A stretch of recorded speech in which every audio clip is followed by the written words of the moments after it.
to go.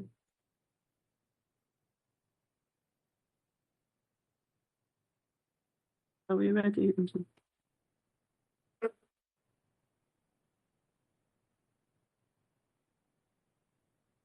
Okay. Good evening, councillors, officers and members of the public.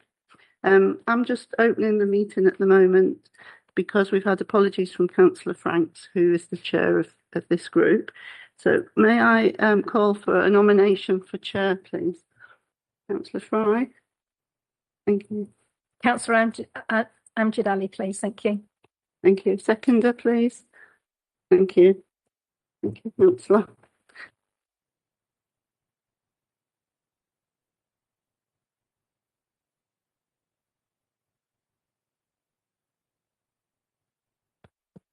Okay, good evening, everyone. Welcome to the FRG meeting this evening. This meeting is live streamed to the public. Any exempt or private agenda items on the agenda, the live stream receives prior to the meeting moving into private. There may be a short delay. I don't think there are any exempt items tonight anyway. A recording of the meeting will be available on the council's website within 24 hours of the meeting. Would members and officers please remember to switch microphones on when speaking and speak directly into the microphone and switch microphones off when finished. Officers joining via Teams, please use the hands up icon on the screen for questions and comments. Please turn your cameras and microphones on when speaking and off when finished. Can everyone please ensure that your mobile phones are off or placed on silent? Do we have any apologies?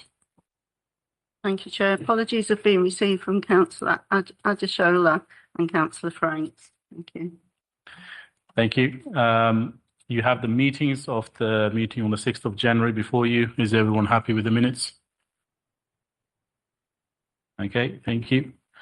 Any urgent updates?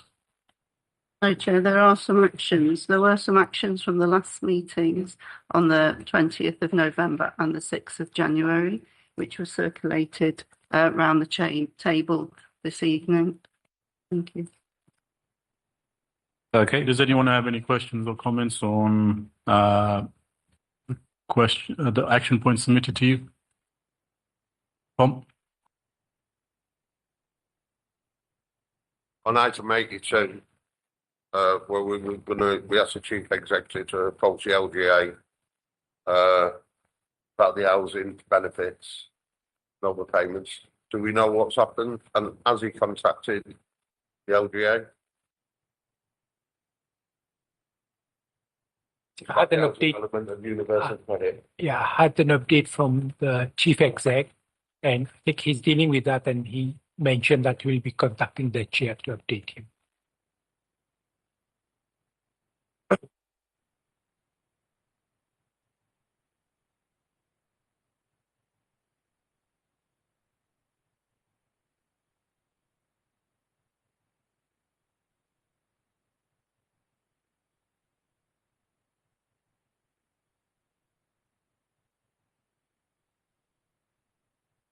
So members, so there's a couple of items here that relate to Paul Wagstaff and Mark Fowler.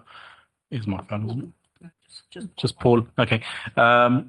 He's in another meeting at the moment. So what we will do is you'll have an opportunity to ask questions later on as soon as he's in. So maybe you can move this towards the end of the meeting just to make sure that we've got Paul in the meeting and can answer any questions on this. We now move over to disclosures of interest. Does anyone have any disclosure of interest on any items tonight? No, thank you. There is no urgent business item. No, Chair, no urgent business. Thank you. Thank you. Any references from other committees? No, Chair, no references received. Thank you. Thank you. We now move over to there's no chair's update either, is it? No, Chair. That's taken under 3. Yep. Cheers. Thank you. Dev has suggested that we bring forward the agenda item. So Dev, I think 11 and 12, Chair. 11 and 12. Please. Thank you, Dev. Thank you. So we'll take those first. So if we take agenda item 11, the housing benefit and the council tax reduction risk-based verification. Thank you. Good evening. So I'm Deb Fensom, Head of Revenues and Benefits. My report details how revenues and benefits are using risk-based verification to assist with the processing of new claims for housing benefit and council tax reduction. Luton Council currently administers 12,500 claims for housing benefit and council tax reduction. The risk-based verification policy has been developed to underpin a regime of preventing fraud and error from entering the system whilst continuing with live caseload intervention. It is important that the overarching policy is applied as subsidy audits are based on this, and it enables the service to process claims in a timely manner. Risk-based verification is a method of applying different checks to new claims for both housing benefit and council tax reduction according to the risk associated with these claims. The module was originally introduced in Luton in October 2014 with the aim of reducing the burden on customers to provide excessive evidence and enable low-risk claims to be assessed and put into payment more quickly, therefore reducing the risk of homelessness and reducing the council tax debt. Once a customer makes an application online for housing benefit, council tax reduction, it is allocated a risk score in real time of low, medium or high. The evidence requirements will differ based on the risk score assigned, with high-risk claims requiring greater evidence to support the claims. The customer, at the point of applying for the above benefits, will receive immediate confirmation of the verification levels required to complete their claim. They then have 1 month in which to provide that evidence to the department. Efforts can then be concentrated on those claims classified as high risk where there is an increased chance of fraud and error. This policy must be reviewed each year as part of the subsidy audit and cannot be amended in year. An updated RBV policy was approved in January 2025. The policy for 26-27 has been reviewed with no changes. I'm asking for your recommendation to take this report to Executive to approve the continued use of the risk-based verification policy for 26-27. Thank you. Thank you, Debbie. Any questions? Tom? Been going on about 3 years. With the hostel accommodation, a lot of, when they put the applications in for council tax benefit and housing benefit, they all come in as individuals and they've all got their checks over and everything else. The consistency where you get one house will be granted council tax and the other one will have to answer loads and loads of questions to get exactly the same and the same type of accommodation. Would it be better for all of us, including the hostel organisations, if we just had one officer to deal with the 600 and odd bed spaces in Luton now, or could deal with all that and get it through the system quicker and take an awful lot of inquiries and everything else away from the general population? So with hostels, risk-based verification doesn't apply to those. That's not what the government set out to do. But within the team, we have dedicated resources who specifically work on those technical cases for hostels, temporary accommodation, exempt accommodation. And we are pushing through those claims a lot quicker. They have a shortened claim form, and we do have dedicated resources who specifically deal with that type of work. I'm very pleased to hear it, but one of the biggest problems about investment in the hostels is get scared of investing till they get confirmation that they're going to get council tax benefit and everything else on the building they're moving people into, because that can make an awful lot of difference to the investment, what they're putting into places. I'm just wondering, you know, is there a formal wording we can come up with, say you meet this criteria even in your new buildings and you qualify? So you're referring to supported exempt accommodation? Yeah. Yeah, so there's a process that I think that you're aware of in terms of they have to meet certain criteria to become classified as exempt accommodation. They need to be the right provider, they need to be the right type of landlord, they need to provide the right sort of care. We are always streamlining that approach and looking for better ways to do things. So we, as I said a second ago, we do have a dedicated team and we are looking for 26 to 27 to make that more efficient. that process. So we are working with the providers, with other departments internally to make that a smoother process. If you could just let us know how it's going to work, that'd Yeah. be very interesting. Thank Yeah, you. will do. All right, thanks. Councillor Farouk. Could you tell me how long they, under new policy, how long they have to wait for benefit housing?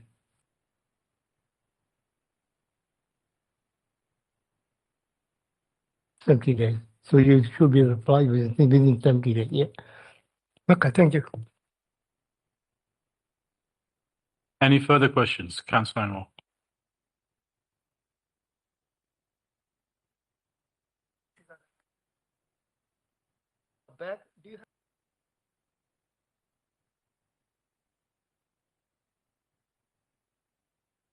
Within the housing benefit side, which is we look after temporary accommodation, exempt accommodation and hostels, there is no backlog of claims waiting to be processed. They're being processed as soon as they come in. As long as we've got all the evidence that we need to be able to process it, we can verify everything.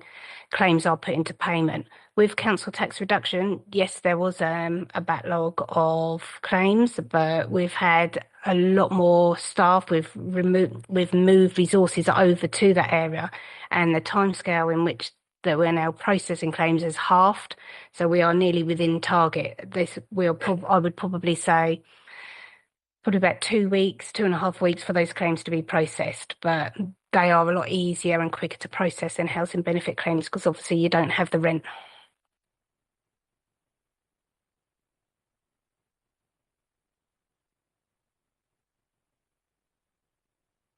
What do you mean the threshold? 16,000. Yeah, but obviously then it takes into account all their income that they receive. So if you've got over 16,000, you're not entitled. But anything under than that, if they've got pensions, earnings, there's a calculation that has to be done to determine the level of award that you're given. Okay, any other questions or any comments?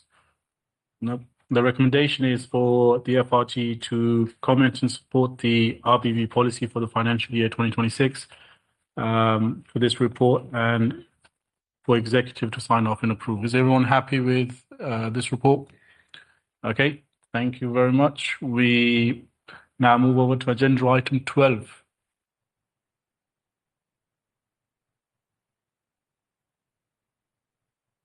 Hi, Atika Chowdhury, Director of Housing. My report is to agree the 2026-27 rent increase and service charges. The proposed rent increase is CPI 1+1% in line with for the next 10 years in line with the government's rent standard. That's CPI +1% for social rent and affordable rent. Affordable rent will be capped at lower of 80% of market rent or LHA. We're also proposing increases of other rents such as foxhole homes, garages and other properties owned by the general fund as well. The schedule for the service charge is attached to the report and also seeking for the approval of the capital programme for the next 5 years, which is also attached to the report. There's also the rent convergence, which we haven't heard a decision from the government yet. We're waiting for it maybe towards the end of this month or early next month, which is £1, £2, £3 or £4. It's highly unlikely it will be £3 or £4. We think it will be £1 or £2. And the additional income that will be received from the different options are also attached on the report. I think that's it for now. Garage rents, like I said, is also on there, and that's a proposal to increase it by 50 pence per week. Any questions? Councillor Farouk. Yeah, would we gonna see this report next meeting, yeah? The increase will be take place for the government and ours, all that. The increase will start from 4th of April. We'll get a report up here. It's there. The report is there, attached. Yeah. Oh, it will go to full council, Yeah, yes. full council, Sorry, yeah. I didn't get that. Okay, any other questions? Tom. Is you talk about rent conversion.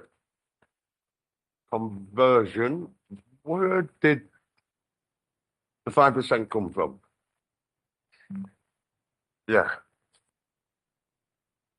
Sorry, rent convergence is either £1, £2, £3, or £4. Yeah. Yeah, so it's not a percentage, and that depends on what the government announces later on. The government's finance is based on it, but we've done 4.9, 4.85, 4.9. No, so that's not rent convergence. That's the rent increase, the actual rent increase. Yeah. Yeah. Ashby's in this room 2-3 months ago saying the council will be going for rent conversion. Yes. And who made the recommendation to tenants board? I did. And when it was supposed to, the tenants board went for 4%. It wasn't 4%, Tom. I took the report to tenants Well, board. that's what it says in the report here. No, the 4.8% is not the rent convergence. It's the actual rent increase, which is different to the rent convergence. Yeah. The report says a tenant's recommendation was just under 4%. Yeah. Why? Where did it get added on to just under 5%? The CPI plus 1% is the 4.8%. CPI, September CPI is 3.8% plus the 1 is the 4.8%. Right. That's the rent standard. That's the standard we set. That's what we're going for. You don't have to follow it. There's no rules saying you've got to follow it. No. So why, when you've got at least 3 surpluses in the account, I'll ask the question another way. How many notices have been served under the right to buy in the last 6 months, or since last November the 24th? Yeah, so in November, we had over 450 right to buy requests. Not all of them have materialized. Okay. To this date, I think we have sold about 50 odd. Okay, but I haven't got that because this is obviously a rent setting report. I haven't got that. But yeah, no, absolutely, yeah. So if only 258, I believe the figure is, actually went under the right to buy, that would be a 3.5% decrease in the housing stock. Yeah? Okay. Why then has grass cutting to the tenants gone up 4% when the decrease in the amount of housing stock in the HRA was paid for that grass cutting is going down, let's call it 2.5% to be generous, I think it's nearly 2.5%. Surely that would be illegal when you're charging the tenants a service which is available to all ratepayers in the town. Okay, so first of all, we have sold, just like I said, to date about just over 50 properties, not 200 properties. Although the right to buy application was 400, that doesn't mean they all go to, yeah. And so coming back to grass cutting, all service charges and the service charge schedule is attached to the report is based on actual cost. Okay, whatever it actually costs the council. And we have, in the past, we have provided actual workings for grass cutting, for example, one of them. So the workings were there to show that, because yes, the number of properties might go down, but inflation, the cost of cutting the grass, the resourcing that's required, that's all going up, isn't it? In line with inflation and employee costs. So, but in the past, we have shown schedule of exactly how the grass cutting service charge was worked out. And yeah. That's not the answer to the question I asked, because the service charge is going up 3.5% or whatever going up. Let me finish. Yes. But the grass cutting you've got in the HRA, not service charge, the HRA for tenants is £360,000. Yeah. That should go down in relation to the amount of tenants we've got. Not necessarily. They're paying for cutting the grass on private highways. No, they're not, because we have shown in the past the actual boundaries of what the HRA grass cutting is being charged for. And we've always argued over. There's always been an argument over that. But now it's even less, because you're losing, was it 3.5% of your tenancies, but you're putting the charges up 4% just on the Yeah. HRA part of that Yeah. budget. Yeah. So that's really the tenants are being hit by 7.5% on a charge, I believe, they shouldn't be charged for. What grass cutting? It should come down relevant to the amount what's the tenancies you're losing. There's court cases all over the country over it. But if we can move on from that one, I believe that should be cut anyway. In the housing general fund, I know we'll come to the general fund later, I just want to get something cleared up in my mind. You've only got £2.5 million for land purchases over the next 5 years. You can't even buy an acre and a half in Luton for £2.5 million. What we're going to do for the rest of the housing need for the other 4 years after that first year? Well, there is currently a housing needs analysis being done, and there is a exec board that's set up for housing, strategic housing development board, as you know, and that's obviously that will be discussed at that board. Yeah, that's housing. Yeah. No, housing development board can discuss it. Yeah. But the idea of finance review group is that we get told tonight the answers to the questions we're asking.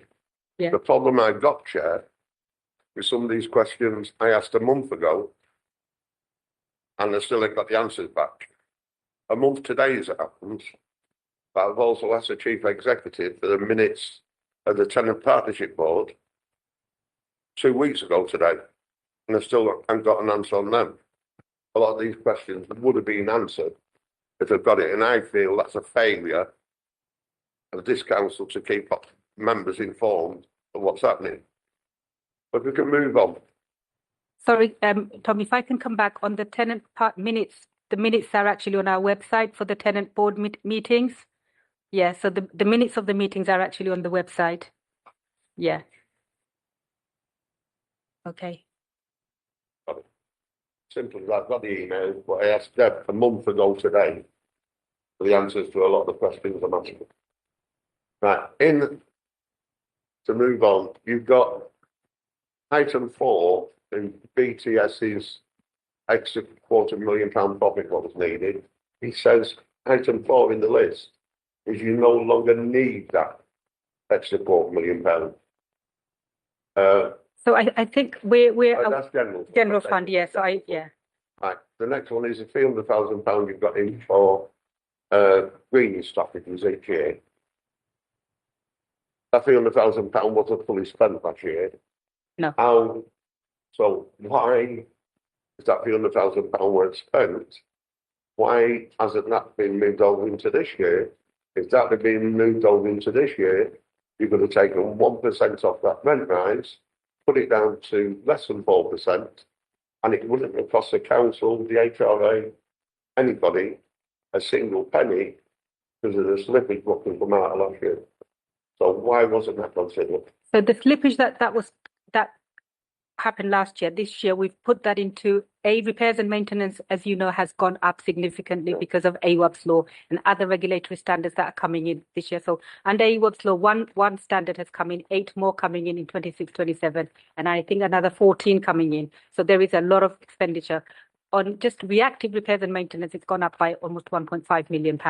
So that money, although it's not required there, we can't say it's not required at all because there is a lot of expenditure. We have 7,600 stock, and our priority is not just buying or building new. Our priority has to be the safety of our tenants in our current stocks. So we have to invest in our current stocks as well. So there is a lot of money on our planned repairs and maintenance and reactive repairs and maintenance that's going in. Investing in our current stock, you've got 7.8 and then 8.9 million for investment in the current stock. This is a separate item completely, the 300,000. Go back to the council's greening strategy, that 300,000, the BTS workforce was supposed to be trained, not last year, the year before, using the first lot of the £300,000 that was in the budget.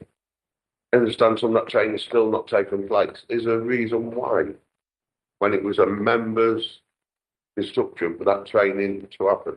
I can't answer for BTS training because that's not the HRA budget. I'm here with the HRA budget, Tom. Yes, if BTS spending the HRA, spending the HRA money, our own workforce will be trained up to do the work on our own houses.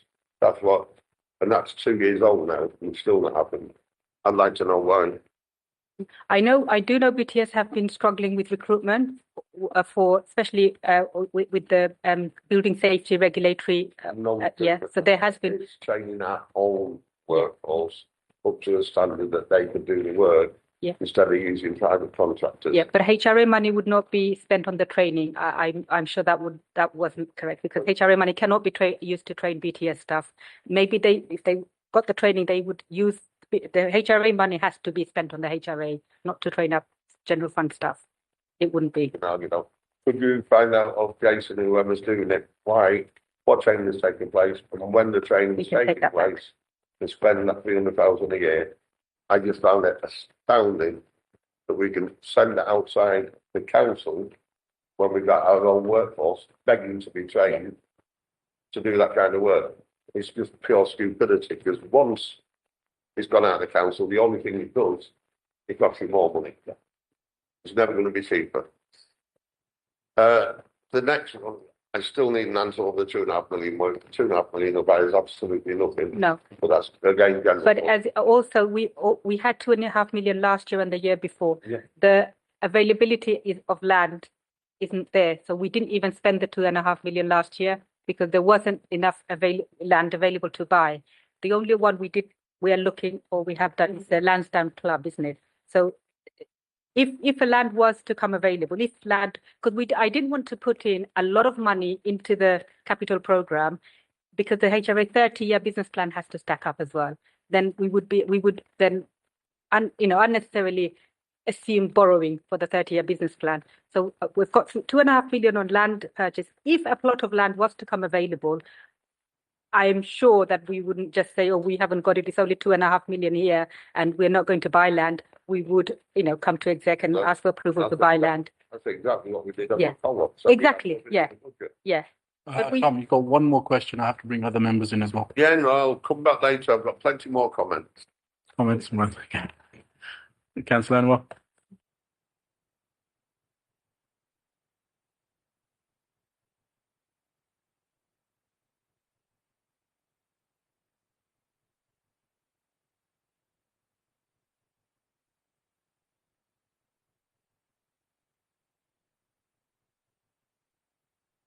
Many, our meeting, we write up, especially housing related, tax. So is there any, do you think that it will increase our tax as well?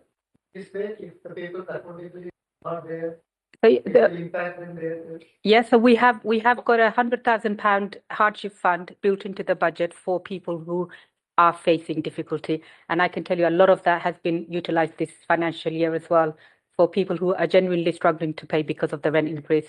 And that was done last year, I think. Yeah, so if the rent increase has an impact on vulnerable people facing financial hardship.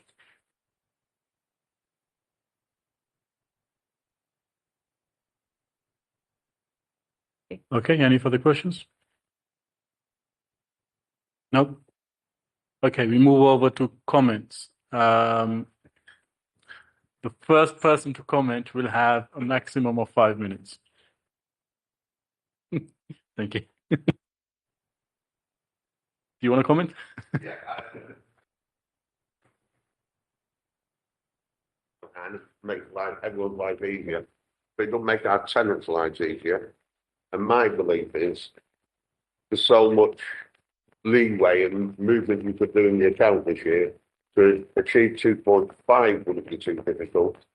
But the tenants board, I understand, if I've got the minutes, I'd be able to check. The tenants board, I understand, recommending 3.95, just under 4%. Is what I'm being told. But I've got no evidence of the officers, despite asking for it to prove it. My view is that 3.95% is very, very easily achievable. The reason we're going for 5% is some officers of the council want rent conversion, and I don't see why we should be going for rent conversion. It's hard enough out there for people it is at the moment. I know 1% won't mean a lot. It'll mean absolutely no cuts to the budget at all. It's just moving money around. You could even make it a lot less than 3.9%. by capitalising an awful lot more what's in the budget. And that you could get it down to, if you really wanted to, you could get it down to near zero.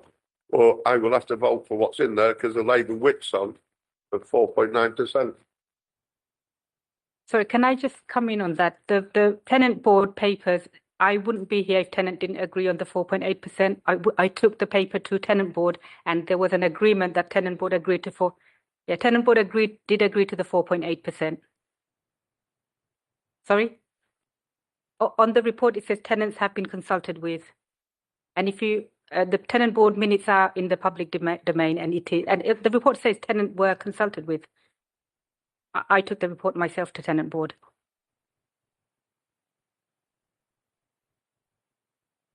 And yeah, so, and can I also just to say the rent increase, tenant board have been consulted. Over 66% of our tenants are on either housing benefit or universal credit, therefore they will not be impacted. We have set up a hardship fund for those who are not. So over 66% are on, they will not be impacted by this rent increase, okay? The rest we have set aside £100,000 to support any families or individuals that fall into real hardship with rent increase. And then the other point is rent increase isn't, for HRA, it's a ring-fenced budget. As you know, it's a ring-fenced account. It's not, money doesn't get moved around. HRA money, income is purely for investment in the HRA. So whether we buy properties, build properties, or do our repairs and maintenance of our existing stock.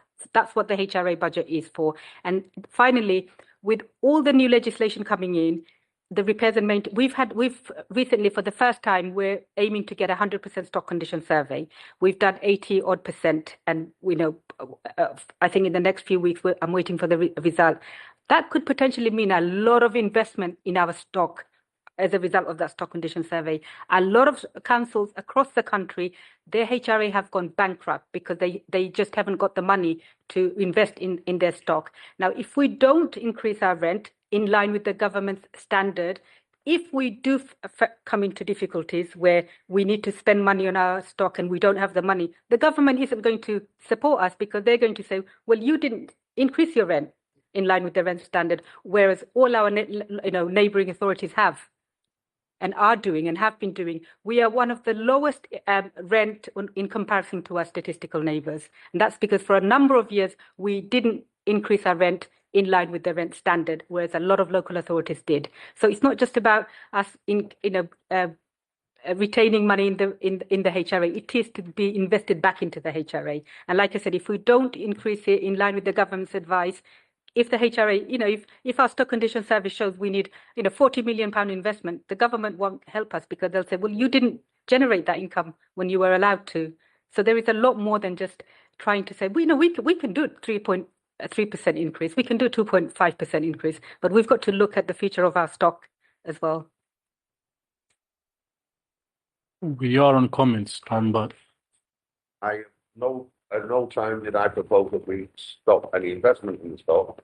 What I proposed allowed a lower rent increase, the same level of investment in the stock, and if you did it right, a little bit more because you could move around, you could capitalise an awful lot of the HRA stuff, which we aren't doing enough of this year. So please don't, I'm not going to, the proposal's got to be 4.9. I just completely disagree with it. But we can invest in the stock, we can do it with a lower rent rise, and we can give a better service to our tenants by doing it that way. This is purely to meet government guidelines and nothing else at all. And the one about 56% of the tenants in receipt of benefit is an old conservative argument. Because, yes, there may be, but the more they put rent up, the less they can afford to come off benefits to actually go into work. And that's the argument we've used for 20 years. And now it's being thrown at us saying, no, 56% are on benefits. I don't care. I'd rather there's only 46% on benefits. If we could get the rest off by making it so it's affordable for them to go to work instead of paying the high rent. Okay, thank you. We are on comment. Dev, do you want to come back on that? Yeah, just one thing I would like to mention is when you talk about budget, whether it's general fund budget or HRE budget, there's two terms which normally we use: affordability, sustainability. The point which Councillor Shaw is making is just looking this 1 year and say, okay, we can move 300,000 is affordable. But Atika is saying when you look at the HRE on the medium-term financial plan with all this legislation and coming, is it sustainable? Because when you don't increase the base, then you lose it forever. And that's one of the things we try to say when we're saying government legislation is saying increase it by that much. Then next year, if you don't increase it, that you're 3%, 4% on top of that. So you lose the base forever. And when you look at all the legislation and everything, if there is an additional income generator that get reinvested, so make the HRE more sustainable. So that's what we have to look at, not in 1 year in isolation, but whether, as Atika said, the investment or the legislation coming, it's good to have that additional to keep the base going so that the investment and our housing stock is quite good condition compared to us or the council, which every council has got their own problem, but some councils are paying in terms of penalties because roof leaking and everything.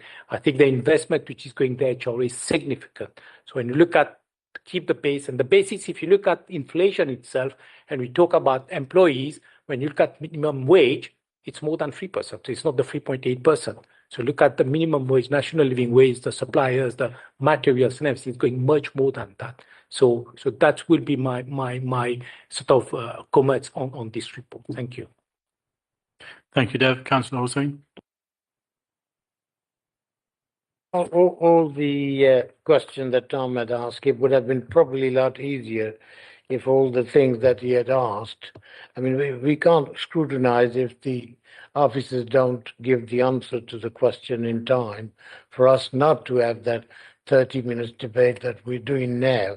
So I would ask that a strong wording is sent, whether it's the chief executive or any officer of the council, to respond within a limited of 48 hours to respond to the members. So if we are coming to a scrutiny committee, we don't need to spend so much time if the information is given already.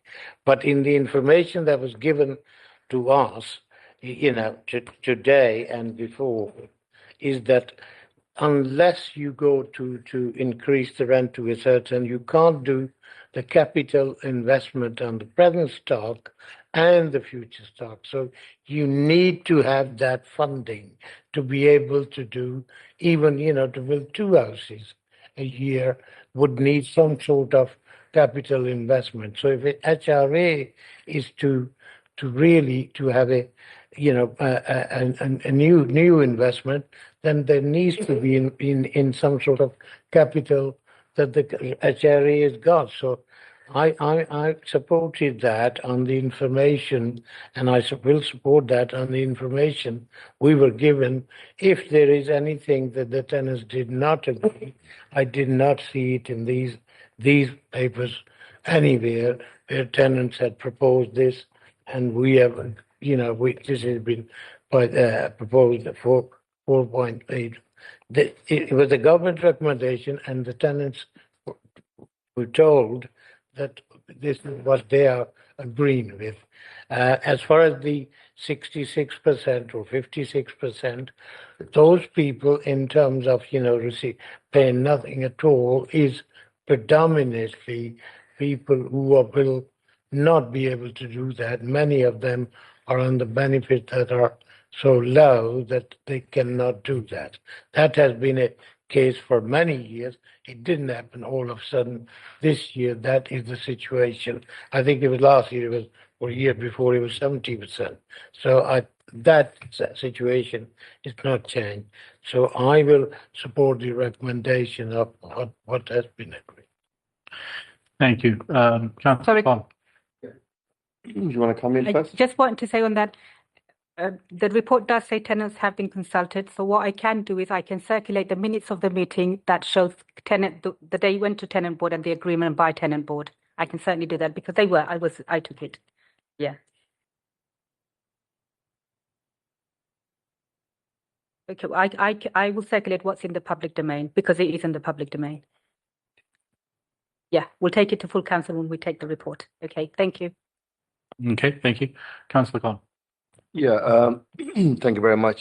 I understand that charges have to go up with inflation. But when you compare us with other council, it's a very unfair comparison. Simply, we're not the same. We're different. Our residents, hang on, let me finish. You can come back in. Our residents, like you said, 56% are benefit claimants. Do you know the rest have some of the lowest disposable income in the region? So you cannot increase the rates in line with other councils or have the similar expectations.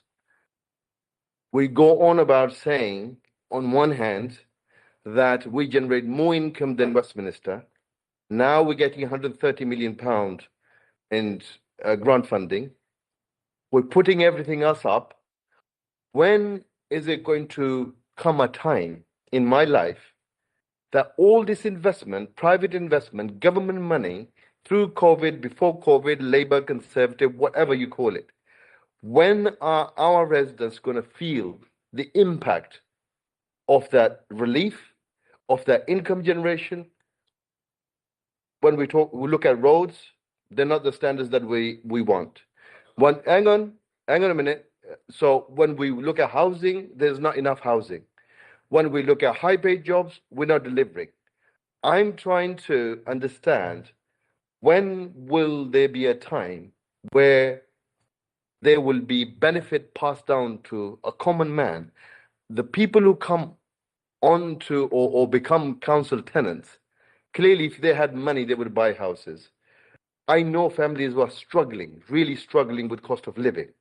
Now, when you increase this, and coming back to what Tom says, the impact on that family is going to be detrimental. Because don't forget, all the other fares, everything else, from food, everything else is going up.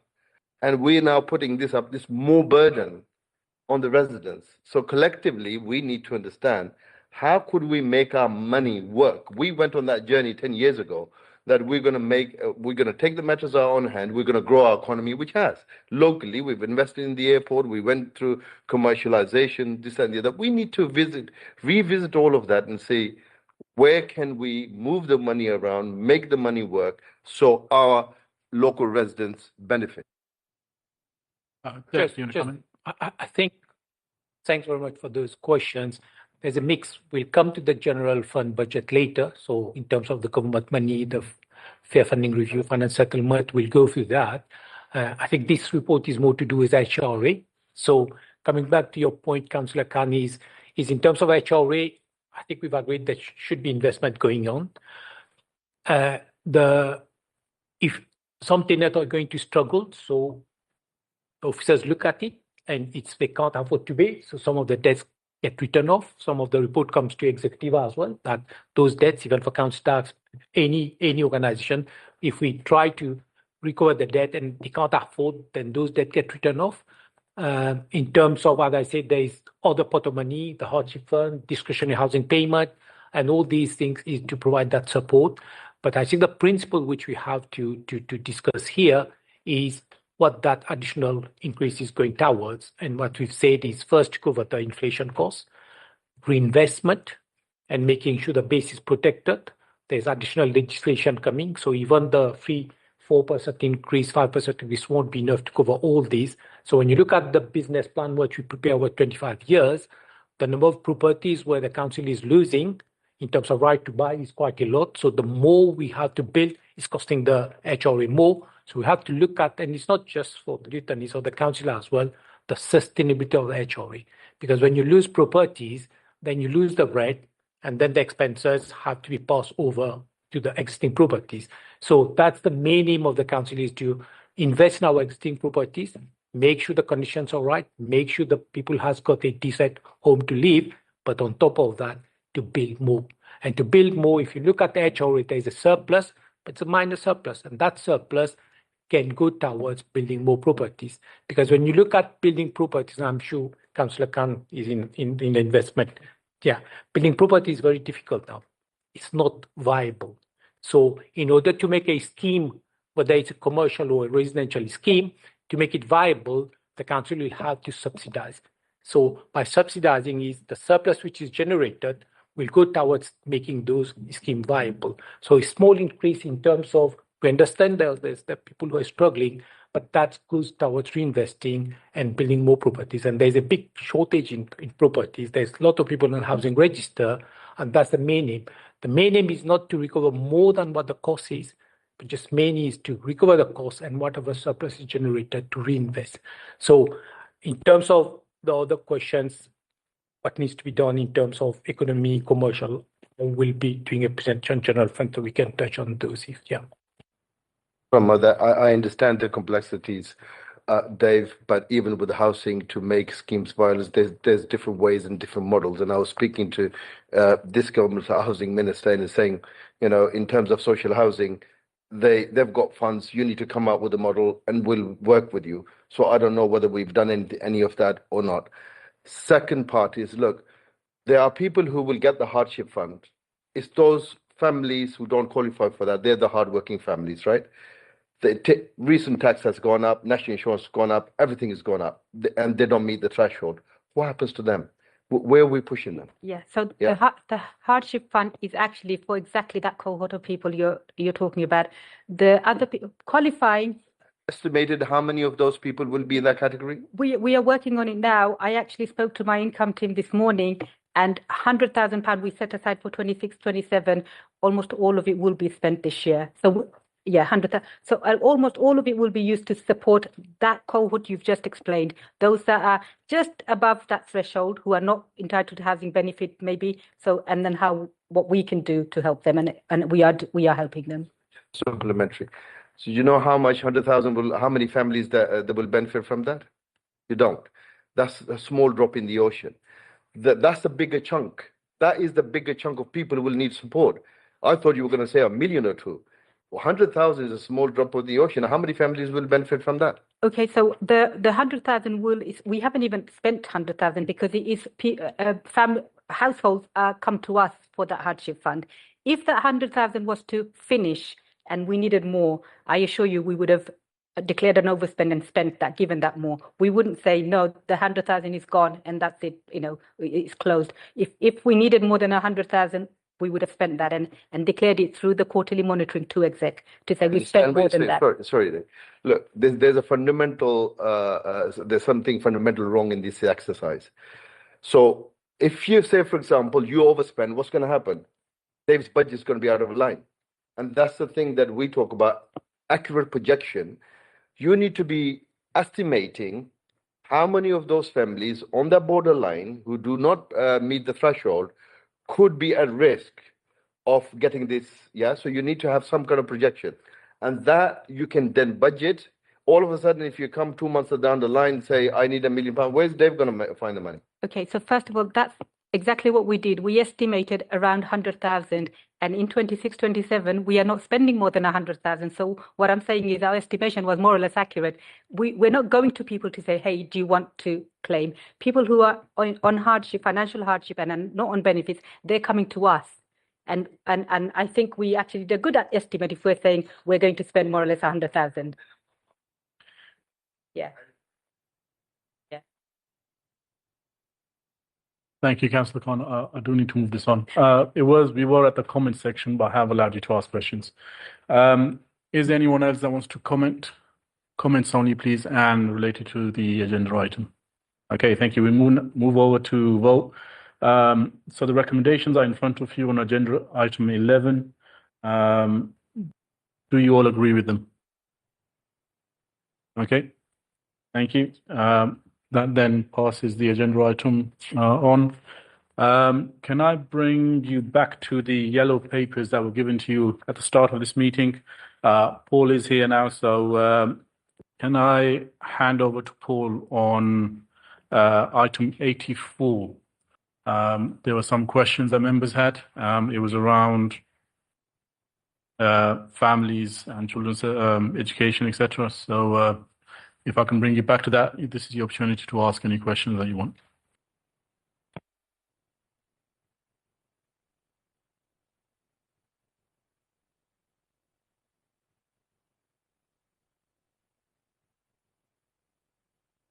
I've just come to respond to a couple of questions that were raised at the previous meeting. One which was particularly around the financial costs of families, around the those children who've been placed at a college or educational establishment outside of Borough, and for a report to come to a future meeting. So I'll answer that question. And also that the report on how many pupils or children, young people with SEND, were no longer taking up education or training due to additional financial burden, which was as a result of any transport costs. So a couple of questions there. I think in terms of a report for a future meeting, I think it would be helpful to have that report at the end of the academic year, because people's circumstances are changing, and certainly we're still seeing movement in terms of placements.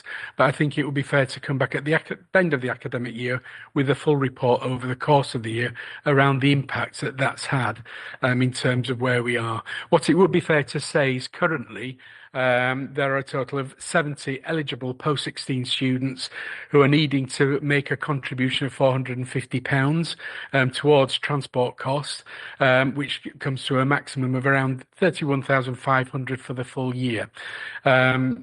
It's also important to note that, and the guidance that we've given to parents is that some of that cost, if not all of that cost, can come from bursaries that young people can actually access through their post-16 provision or provider. But we'll come back with a full report in obviously the end of the year. A second question was asked about how many young people were not going to education due to transport costs. I think it's fair to say that we've had no suggestion from colleges or post-16 providers that young people with EHCPs placed at provisions have not taken up their college placement due to travel. Some young people do drop out of their assigned college places, and that is something that happens each year. But for a variety of reasons, sometimes the course is not one that meets their needs, and therefore they find it quite challenging. Sometimes the place is not the right place, so they find that challenging. But we've had no feedback from colleges that young people have dropped out because of the inability to access due to transport. What we are aware of, though, are two young people who have cited transport as a reason for not starting their college course last October. But we've explored what the outcome of that was and why, and it was due to awaiting the outcome of their transport appeals. And out of those two, one has now started at the beginning of January, but the second is still awaiting the outcome of the stage 2 appeal. Now, from my perspective on this, it's fair to say that some applications for travel assistance are made or were made this last year after the deadline of June, and therefore processing the requests and then moving to appeals has extended well into the autumn term, and it's taken too long. I think it's something we will then be addressing this next year. We've already brought in additional capacity through the organisational change of the PTU, so that therefore, and through better guidance to parents in terms of applying for transport, we're aiming that actually the processing could be done much earlier, and therefore appeals, because of the additional capacity, can be done much earlier also. But we do recognise that some of those appeals have been extended well into the autumn term this year. Thank you. Okay, Tom? Thanks for questions he's been asking over there. And I believe the council's performance is abysmal. I won't say the name because I know there's a relation in this room, the one I've been dealing with. The first appeal was registered the start of October last year, and they got the email on Friday about the £450 and the money and everything else. Since then, that young lad with special needs hasn't been able to go to Dunstable College. He's only just started going now. Now we've agreed the money. I thought we were getting a full report back to this committee about how it's worked, what's gone wrong, and everything else. I just find it astounding that for 4 or 5 months an appeal can be going on.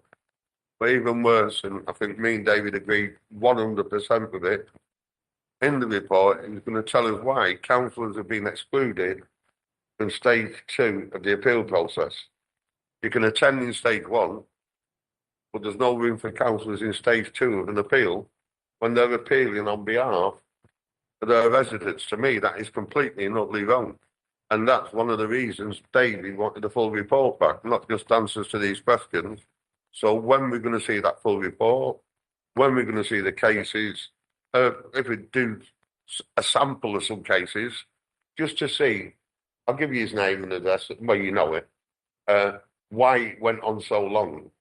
And I know one of the reasons why, because week before Christmas, he got asked to resubmit information what he'd already submitted in October. He has to resubmit the same information again. That is wrong. And we need to get it sorted out because the special needs kids in the town are being made to suffer. And for turn round, the first question they ask is, well, haven't you got a member of family you can pay for taking them and we'll pay the money? He's wrong. And David's 100% right. I think all of us have got concerns on how it's being done. All of us. So we need that full report pretty quick, Andy. Pretty quick indeed.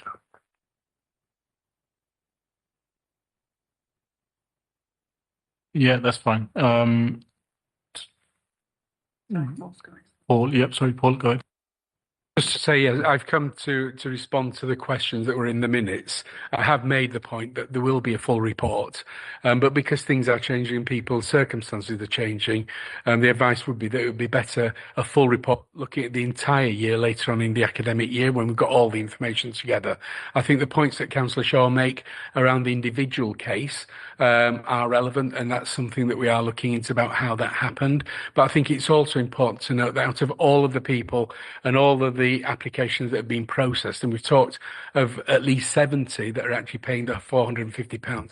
We've got 2 people here where things have not necessarily gone as quickly as they should have done, but also we've acknowledged that additional capacity will be brought in for the appeals this next year, and also better signposting to make sure that we get the applications through from parents in a more timely manner. Some of them were actually past obviously the application closure date, and therefore it has taken longer to get those progressed. But I do accept that the appeals we need to address in terms of getting them through much quicker.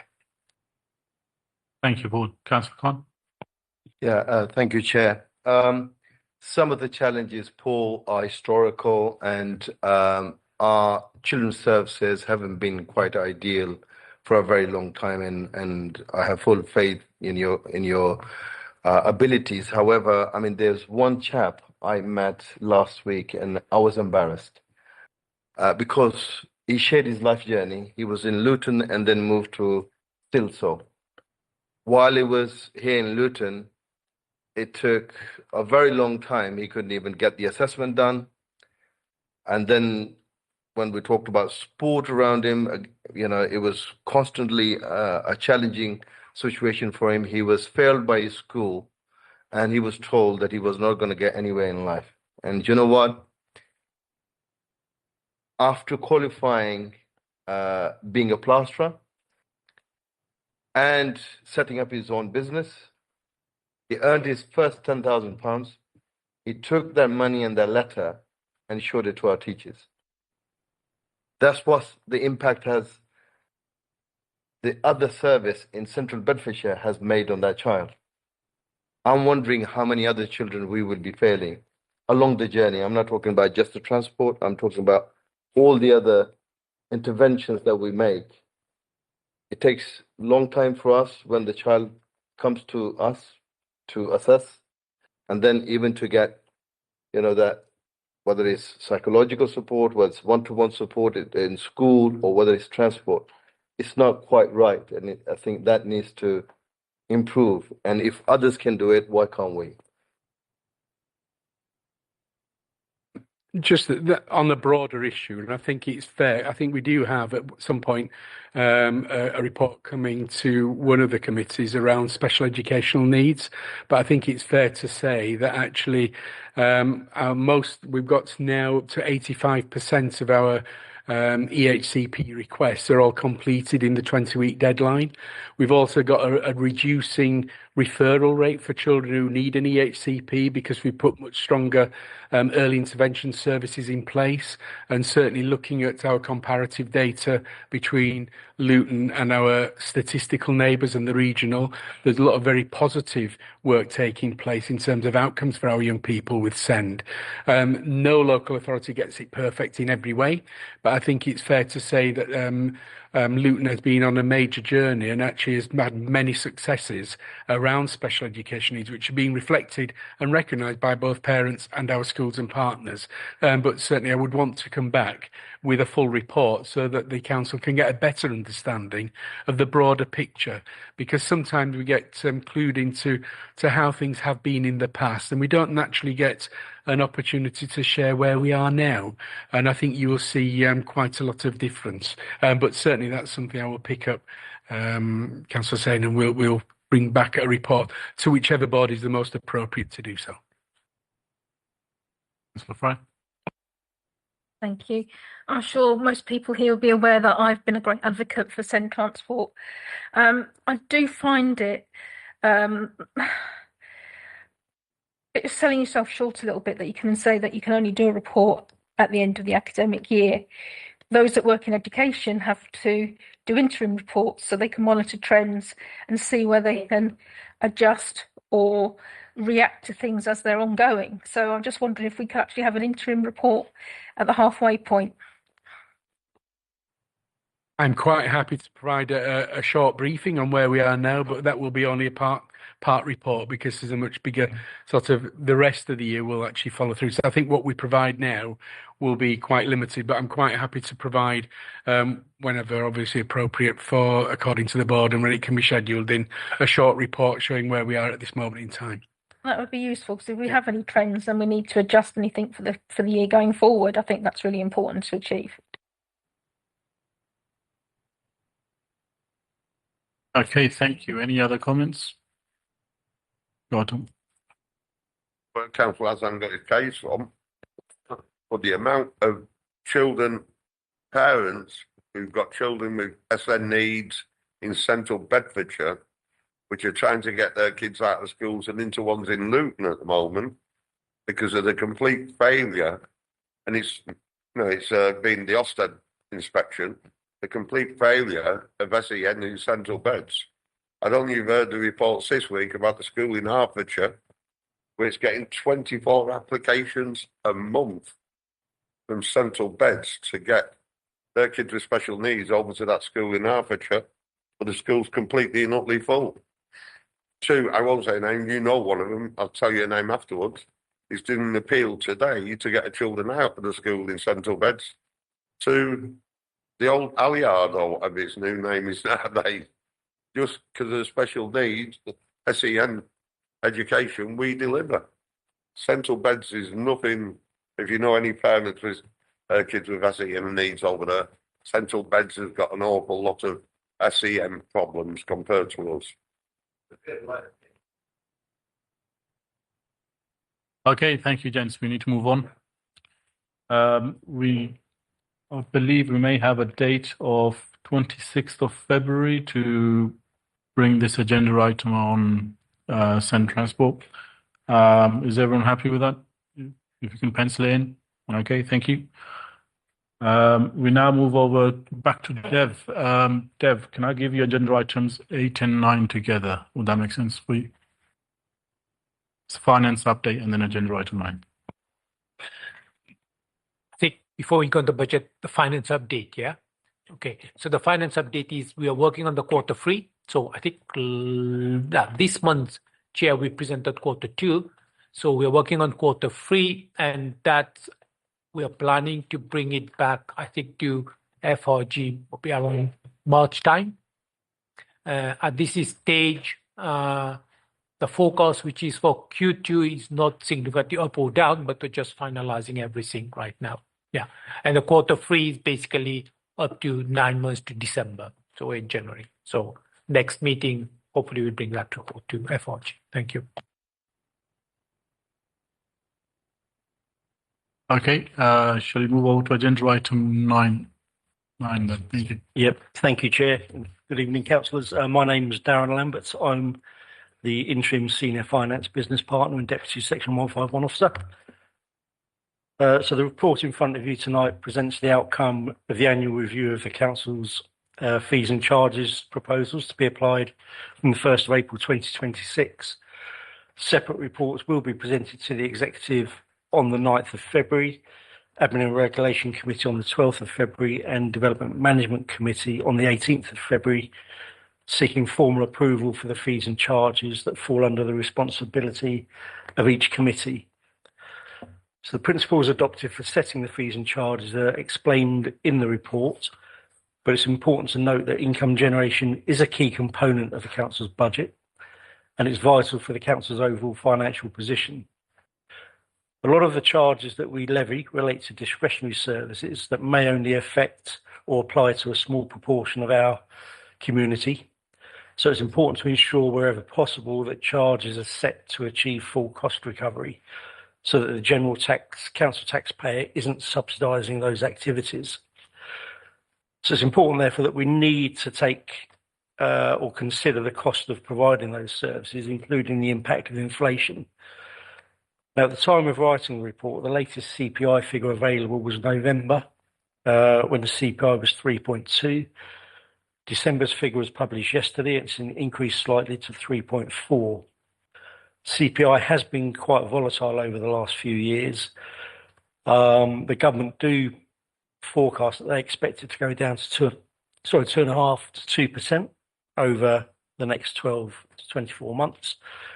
But they said that last year, and we're still seeing inflation at 3.4%.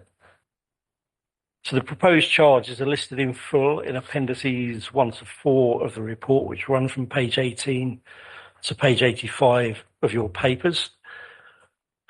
The table in paragraph 12 of the report on page 13 shows that the council currently generate about 15 million of estimated income through our fees and charges. So it's not an insignificant amount. The proposed increases for 26-27 are estimated to deliver an additional £439,000 of income, which is explained in more detail in paragraph 14 of the report. And Appendix A on page 17 gives a more detailed breakdown by individual service. That 439,000 equates to an increase in income yield of 2.9%. So it's actually below the current level of inflation.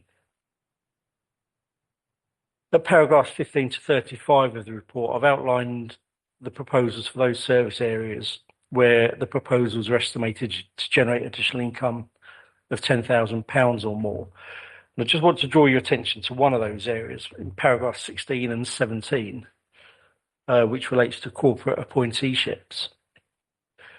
This is a new charge or a new set of charges that the council will be levying. We don't currently charge for appointeeships. So appointeeships are where we provide a service to manage the finances of clients, generally adult social care clients, who can't manage their own money or don't have a family member or suitable person who can manage their money on their behalf. So the proposed charges are listed on page 28, and there is an integrated impact assessment included at Appendix 5 of the report from page 86 onwards. So with that, Chair, I'm happy to take any questions that members may have. Thank you. Thank you, Darren. Any questions?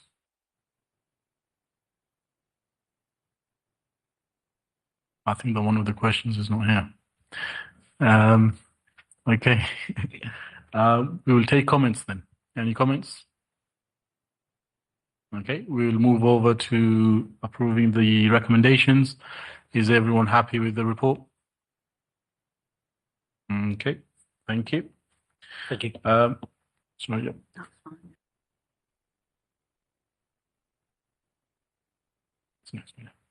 Okay, so we're all happy to receive the recommendations of the report, and now we move over to agenda item 10, which is the draft revenue budget and capital program 26-27.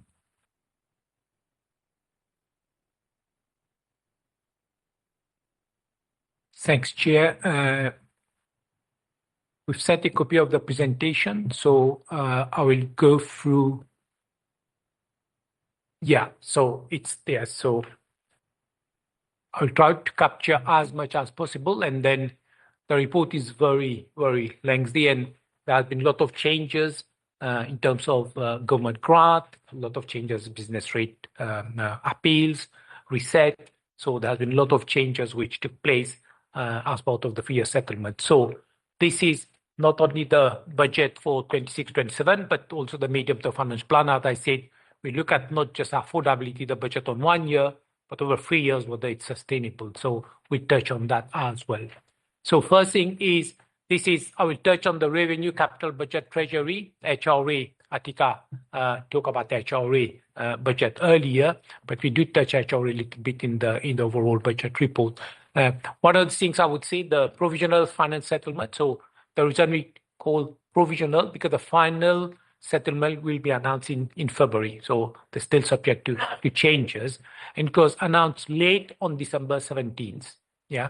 So that was very late. We had to work during Christmas and back holiday and everything in order to get the papers out, and the papers were out by end of December. So still, it will subject to some fine tuning and realignment, which we are going to do when it comes to the second executive, but we are not expecting major changes. Just as a summary, the savings proposal is in the region of 10.9, and in terms of investment into services, growth, pay, and inflation is in the region of 36.3 million. The proposed council tax is subject to council approval is 4.99, which is made up of 2.99, which is the general levy for council tax, and there is 2%, which is ring fence for adult social care. And adult social care is an area where I think a lot of councillors are struggling. So that is ring fence for adult social care. The pay award, including costs, is on average 3%. Some will get less, some will get more, because the real living wage and everything is way above the 3%. So on average is 3%. We talk about the risk and mitigation. There's still risk in any budget. There's still estimates. We touch on capital program and the financial strategy. We'll touch on treasury and borrowing. And then also we look at some of the strategic priorities and budget principles. But the budget is council budget is based on a lot of numbers, a lot of forecasts. But what is important in terms of strategies to agree on the overriding principle when we're setting the budget. I think we talk about the HRA already. So the next slide is to put the national context, and public finance is constrained, and macroeconomic and geopolitical factors, issues, and what we know around the world will have an impact on the council, will have an impact on inflation, will have an impact on employment, growth, and everything. So we don't work in isolation, the local economy, national economy, and global economy as well. So the council priorities, we know housing.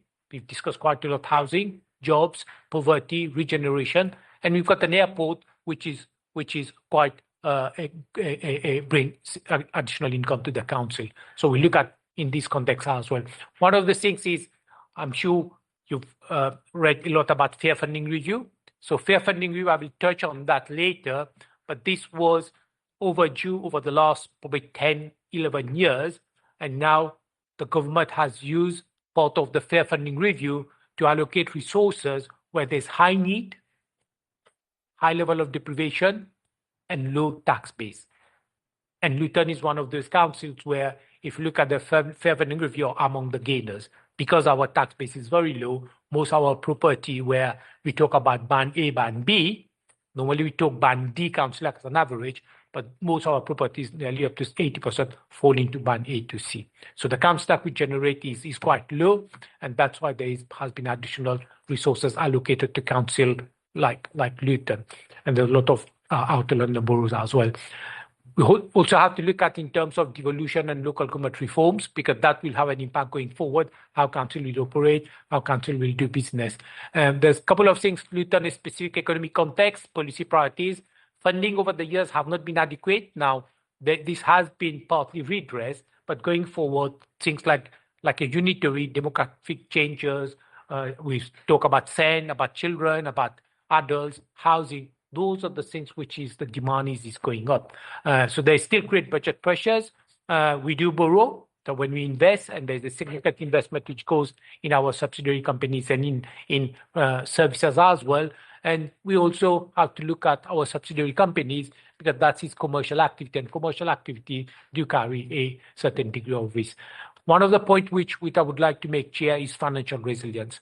Although we as Luton is among the sort of gainers, a lot of council, for their own reason, have lost in terms of the fair funding review. So the resources has been rebalanced, but there are council who are facing significant difficulties as well. Yeah. So some council has got significant financial issues, and they are working towards making sure they're resilient. But over 3 years, some council has lost quite significant amount. So we have to bear in mind. And in terms of fair funding review is for 3 years. After 3 years, when the government will revisit, then resources can be reallocated. So when I will touch on that, when I talk about the 5-year medium-term financial plan. So first, despite securing 5 billion in grant, the whole local government still has got sort of financial difficulties because increasing demand and pressure.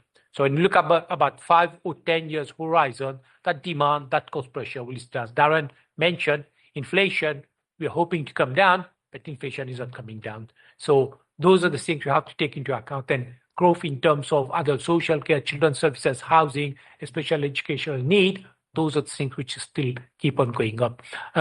We have to make sure the system to ensure funding is allocated where it is most needed. So when you look at areas like Luton, deprived areas, and you will see in the fair funding review, more resources has been allocated to those areas. And one of the things is local government always talks about the multi-year settlement. So over the last 9-10 years, we were doing just most of the time planning 1 year because it was difficult to know how much will be the council allocation over the next 3 years. But now at least we've got the 3-year settlement, so at least council can plan over 3 years how we can make sure, looking at transformation, prevention, all those things which you can plan 3 years. So we got some certainty in terms of the resources or the grant from central government. And one of the things which this fair funding review has done is there has been a lot of pot of money built over the years. So sometimes there's better care fund, homelessness prevention, household support. So there's been a lot of pot of money which have been coming from central government, and it made it very difficult, some for 1 year, some 3 years.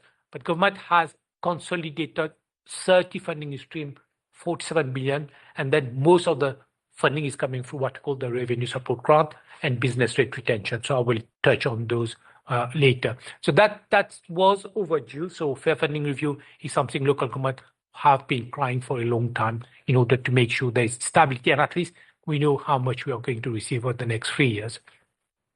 So just to give you some key highlights, Chair, is the revenue support grant. This is the main grant coming from central government. Over the years has been reduced. If you look at 2010, 120, and 2025 was around 13.5 million. So before fair funding review, that's how much the grant which coming from central government has been reduced over the years. Council tax precept still is subject to what we call a referendum. If the council decides to put the council tax more than 4.5, including the precept, then we'll have to go for referendum and ask the resident to let us have their views.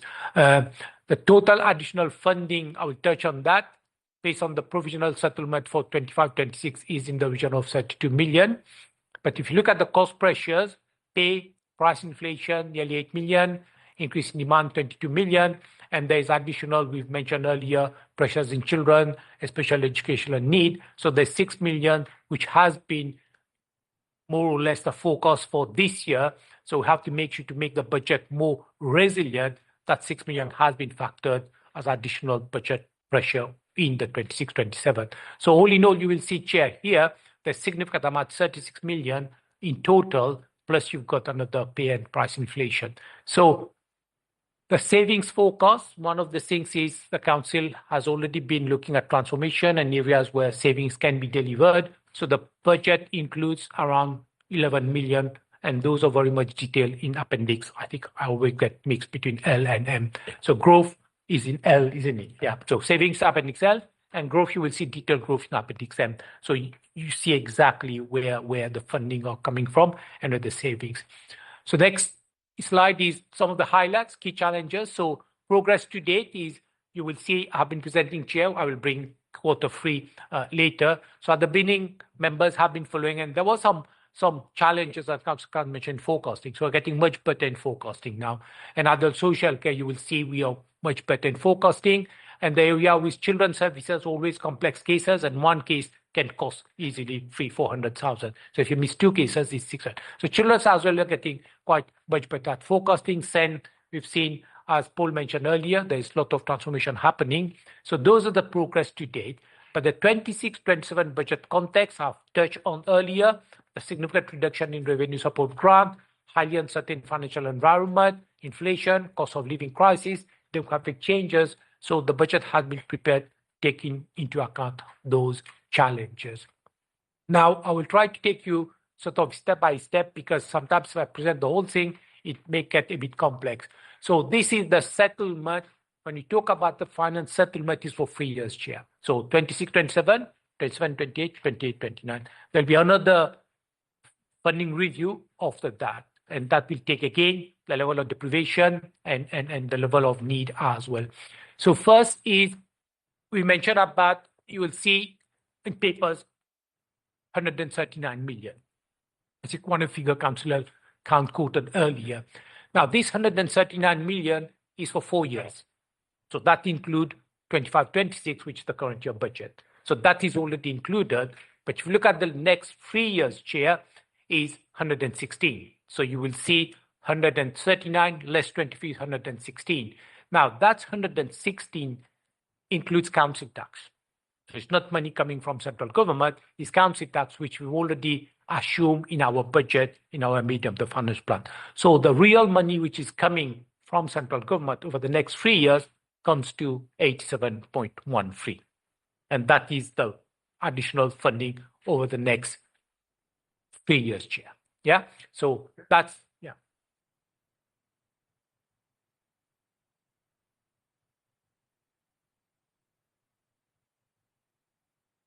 Hang on, can we one question at a time? So, Councillor Farouk, can I wait, or do you have to ask now?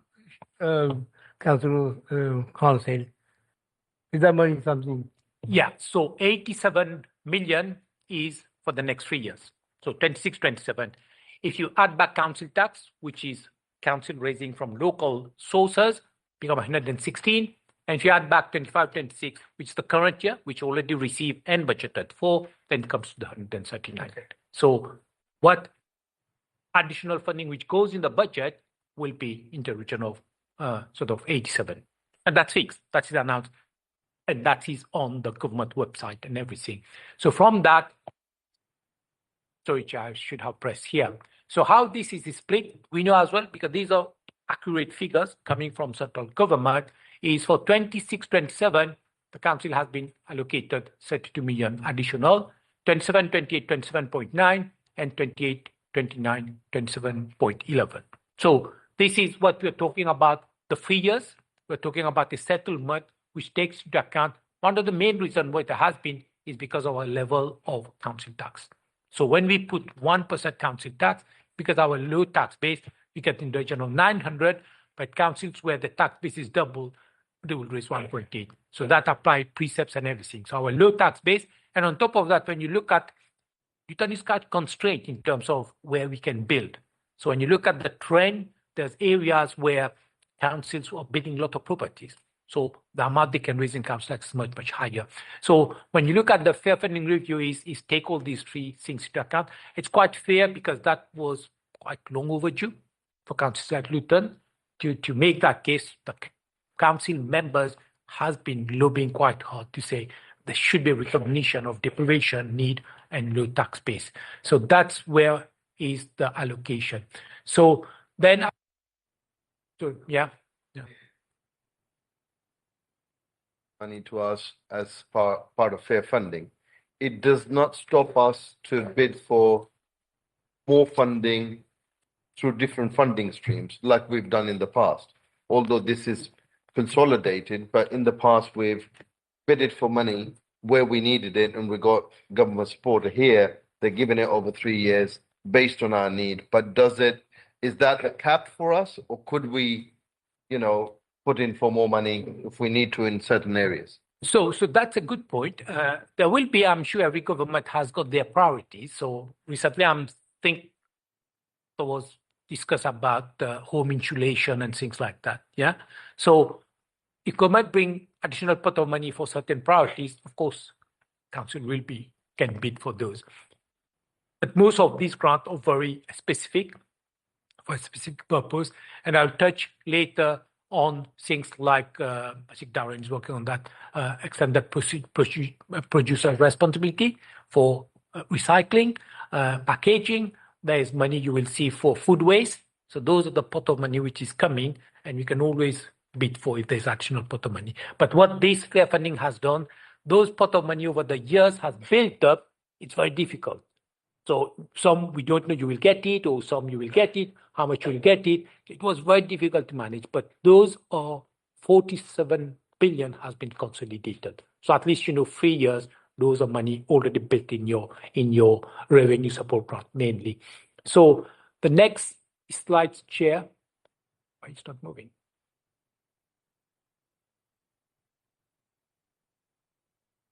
Okay, so that was to do with let me just go back here. So this one, 32 million is in the 26-27 budget, and that's what is coming to the next executive meeting and full council, and that's what the council will be voting on.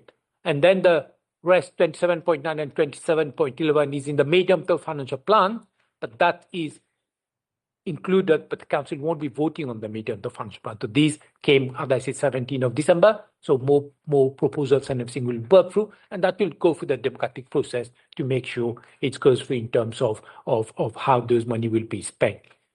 So next year, and that is important, you will see one of the things with this sort of fair funding review over the next sort of 3 years, including 26, 27, 27, 28, 28, 29. So on the purple one, you will see 26, 27 is still the budget is balanced with 11 million of savings. There's still 11 million of savings, and the savings the following year still, but the year after, but the council will still carry on the transformation program and will still trying to deliver savings. And if you deliver savings, those savings can be reinvested in services. Yeah, and you will see on basis on that the budget is more or less balanced. But then after the 28, 29, because those grants are not guaranteed, so then we don't know what will happen in 29, 30 and 30, 31. So our rough estimates at this point that the gap will start to open. And every time when I have put the budget, I say by and large, on average, every year we start with a deficit budget of 7 million.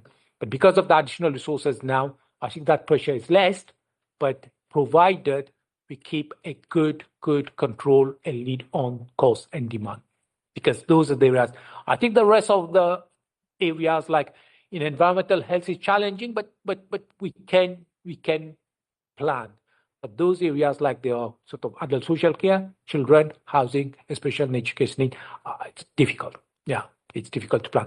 So that's why we are saying is we will try to carry on delivering savings, because if we can deliver savings without sort of having impact on the services, commissioning, in terms of better providing services, in terms of IT, there will be a big investment in IT to make sure we deliver much more sort of efficient, effective services, and those will generate savings, and those savings will be reinvested in services. So the next slide, on the right-hand side, you will see one of the things, there is a recovery grant, which is in the budget, we had 6.3 million in 25-26, but that was an allocation from central government, and they call it recovery grant. And in 26-27, that 6.3 million is being ring-fenced in order to do prevention, transformation, and modernization. And one of the 6 members kept on saying how we can reinvest, how we can do prevention in the long term. Previously, it was not possible because the funding was 1 year, but now we got certainty over 3 years, then those money will be invested for prevention. And it's better to keep people in their home. So investment in those sort of technology and everything to help people stay in their home, children's helping them and get more independent. So those are the investments which will go in those services. Also, you will see on the medium-term financial plan, we will have a balanced budget. In terms of going forward, we will try to reduce reliance on the interest coming from Newton Rising. So that's a commercial income. And the recommendation from auditors when we went into COVID was try not to rely on commercial income. So council don't rely on dividend. Any dividend coming from Luton Rising will be ring-fenced for capital program. But going forward, we are saying is with a settlement which over 3 years, now can we reduce reliance on the interest as well. So if something happened, a black swan event and everything, as in the council core budget is funded from core funding. Yeah, and that's the aim here, Chair. So the next slides talk about the key goals, and one of the things is members were looking at. You can always look about the detail in the budget about 2 million here, 2 million, but the core principle is to set a balanced and sustainable budget, strengthen financial resilience. So we've got a level of reserves, but we've got a council which has got significant commercial activities. We've got Vauxhall Home, we've got in terms of the subsidiary companies, we've got a big project happening on the stage, 120 million pound plus. So those are the big, and the council is quite commercial. So we have to make sure our level of reserves and contingency reflect the level of risk as well. I think the council over the years, I have been here 10 years plus, we haven't dipped in on reserves to balance the budget. We have used reserves wisely. We have used reserves when it's needed. And you will see this year, I'm sure members ask about Denby School. So Denby School, there's significant investment because of what happened there. And the council sort of acted with quite speed. And that school, my understanding, is reopening now. But that's required significant investment. And those are coming from a specific reserve. But you have to replenish those reserves because when you spend the reserve, it's gone. So the risk is there, one school, and it will cost in the region of 10 million pounds. And that's how much one event can cost. We are going to implement the Prudential Capital Program. So against our capital program, you will see this year the capital program is more realistic.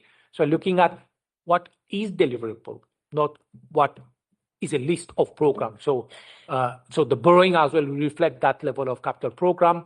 And then we maximize use of additional funding and commercial income. So we look at how we can make best use of our commercial income, and we're trying to move away from funding core services, but use more prevention, transformation, reinvestment, setting aside money for contingencies. And delivering transformation and long-term financial strategy will be, again, one of the key cornerstones of the council. So because we are delivering 10 million, and the plan is to deliver, but we will be working, if we can. There's always new ways of doing things, but we will be consulting, but the transformation program, we hope, will deliver more savings. That's on the general fund, Chair. So before I go in capital and treasury, I'm quite happy to take a pause here and to take any questions. Thank you, Dev. Any questions? No? Dev, do you carry on? No. Okay, so the capital program, you will see there's still investment going. So this is a one year, and you will see the 4 or 5 years in bracket. So for the next 26-27, there is the 5 million investment. But that on top of that investment already approved, Chair, seems like there's stage, there's investment going in Vauxhall Home, there's investment in our fleet vehicles. So some of the investment was already, but this is on top of that additional 4 million. So there's a list there, and there's a detail, you will see in the capital program, a detailed list of all the projects, all the appendices. So there's plenty of appendices, Chair, which we can, yeah. So those are the areas where there's investment. But one of the things is when we invest, the council borrow on investment, and later we look at the treasury management and prudential code. So when you borrow, on average, when you borrow £1 million, it can cost in terms of 10 million, cost in terms of £1 million. Depends on the life of the asset. So that's the sort of rule of thumb in terms of our borrowing. Then the next slide, Chair.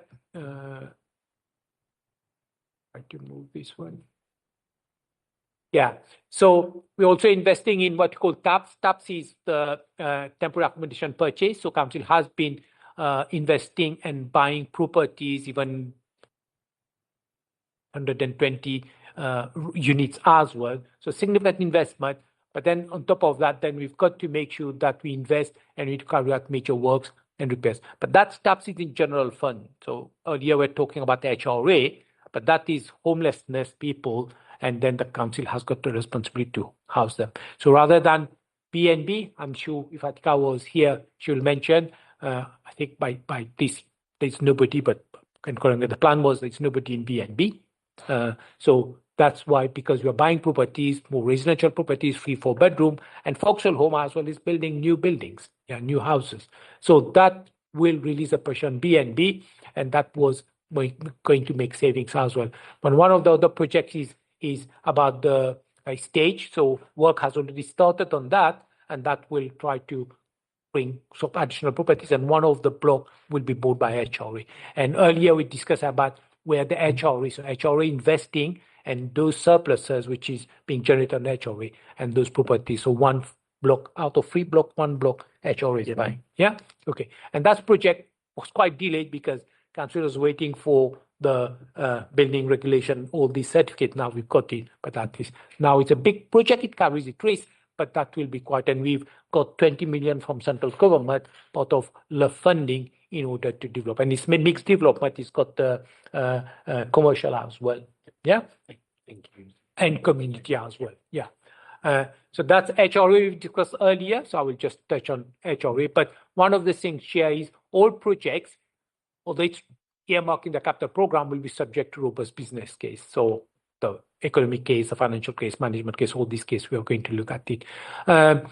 Now I touch on treasury. So when we're talking about sort of capital investment, then we talk about borrowing. So the borrowing will be in the region of 30 million for the 26-27, and that includes the big program for stage, which will be sort of profile over sort of 2 or 3 years. The total general fund borrowing is estimated to reach at sort of nearly sort of 750 million. 507 million of that is for the airport, and the airport is worth sort of, I don't know, the latest 1.5 billion. Yeah, so that's how much is sort of them. You look at the debt equity ratio, it's maybe 1 to 3, 1 to 4. Yeah, the gross interest, one of the things which is quite important. We will be servicing our debt around 21.8 million, but then the return we get from LAL, just the interest is around 41 million. So in net, the amount we generate from the LAL investment and borrowing in the region of 28, 29 million. And that goes towards delivering key core services. And without LAL, it would have been sort of quite a significant impact on the services the council was delivering. So the next is, although any budget comes with risks and uncertainties, and we took financial resilience, but you will see, Chair, some council are in very difficulty. Some council are issuing Section 1 or for some talking about exceptional financial support. So some council, every council has got their own difficulties, yeah. And then, but the council here over the years, coming out of COVID, Ask Cloud, financial resilience, so far the council has managed to deliver a balanced budget, and we have a significant dip into the reserves. So, but going forward, there is a budget gap as from 29-30, but we don't know whether that will sort of what is going to be the next year, because we have to plan for that. There's commercial properties, which is proving to be a challenge because of the economy.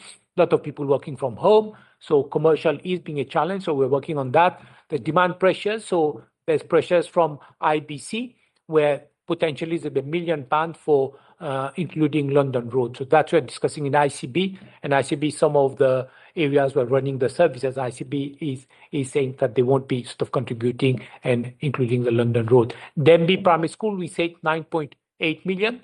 A report came to executive how it's going to be funded, but it will be funded from reserves, and in plan is 27, 28, 28, 29, we replenish that reserve, because it's good when we've got some additional spare, will replenish those reserves.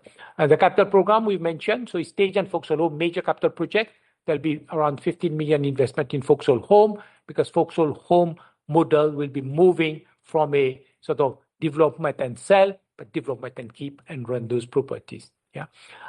Education, high needs block, some council has got significant challenge in terms of high needs block. Some council are going to potentially issue Section 114, but because the government remove the dispensation, then they will be issuing a Section 114. But right now in Luton, we are okay, we are managing, but you have to just keep an eye. And as we said earlier, especially educational need children with those, there is additional sort of need for places in those especially schools. But our high needs block so far is okay. Some council has got 40, 50 million just gap into the high need blocks as deficit.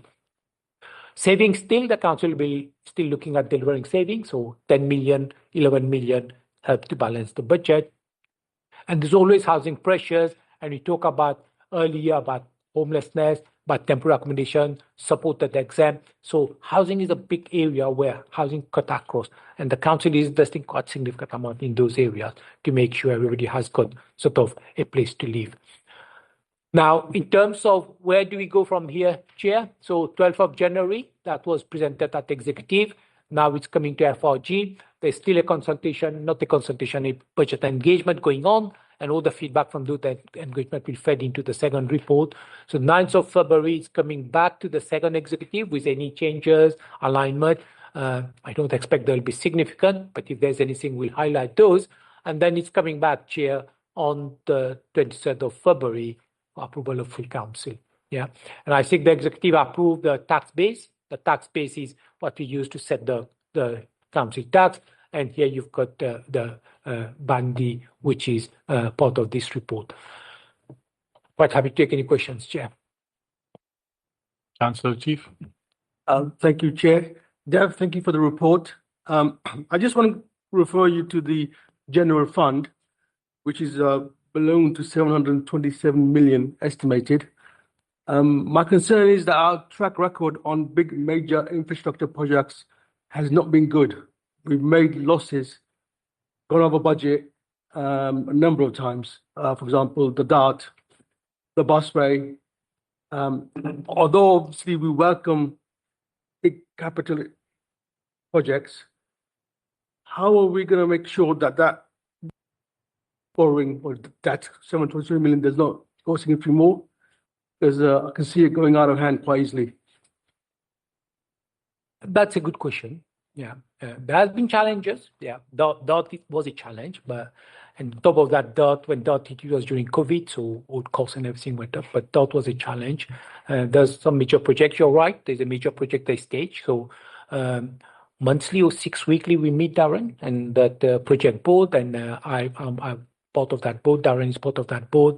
It's chaired by the portfolio holder, Councillor Taylor, and then we've got. So we do discuss.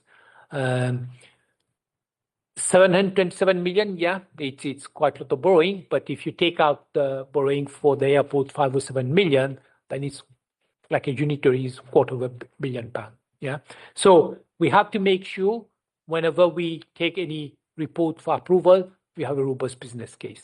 Yeah, one of the things is also important, not only the finance, but how we manage the project, and that's which is key, and how we work with providers, how we work in delivering within time. So it's a very fair question, and you've got to make sure we have a robust project management and robust business case.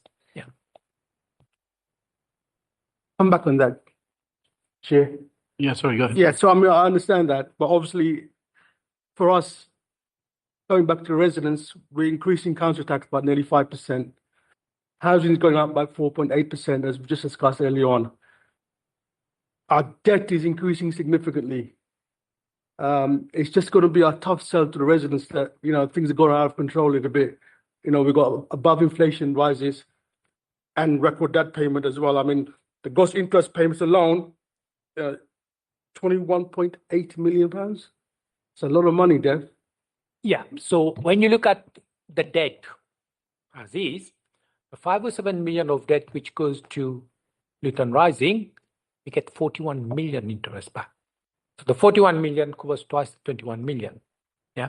So when we're paying 21 million, that's a significant amount of that is for that money we borrowed to lend Luton Airport. So all the interest which we lend to Luton Airport, we generate 28 million on top of that. Yeah. So the rest which is left in terms of out of $250,000, those are things which is for investment in highways, investment in vehicles, investment in IT, a lot of investment. So for unitary authorities, when you look at our level of investment going forward, as I said, next year is going to be 5 million. And there's a list of where the investment are going. So the borrowing for delivering services are not going average. We don't expect it's going too much, 6, 7 million, or at least 10 million. But the borrowing which has increased, you're absolutely right, is 120 million. We've got 20 million, so we'll be potentially borrowing 100 million is for the stage, but that will go up. But once we sold those properties, then the borrowing will go down. So we got Vauxhall Home, the investment is foreclosed home. When you're borrowing, we own those properties.